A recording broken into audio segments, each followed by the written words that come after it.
Għaddew 12 sena minn meta l-Partit Laburista rebaħ b'mod storiku fl-2013 u l-Partit Nazzjonalista għadu qed ifittex ir-ritmu l-identità tiegħu.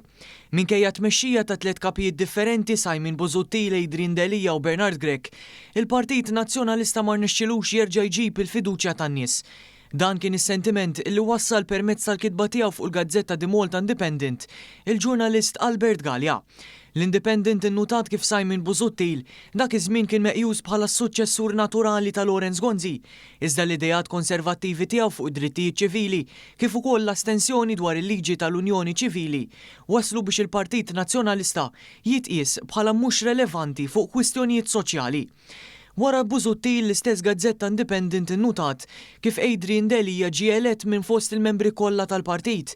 Dan kien meqjus bħala esperiment ġdid li spiċċa partit maqsum u mingħajr direzzjoni.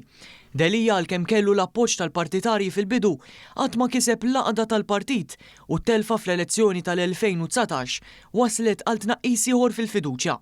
Intqal li fl-aħħar spiċċa mkeċċi minn ġo partit li dejjem żamruħu bħala wieħed ta' establishment. Il-ġurnalist Albert Galea żied jgħid li l-kap li segwa Bernard Grech beda bweda ta' għaqda u moderazzjoni. Iżda sal-2025 il-ħila li jintlaħaq dan intilef u Grech irreżenja wara żieda fil-pressjoni interna u opinjoni pubblika li kienet qed titbiet minnu.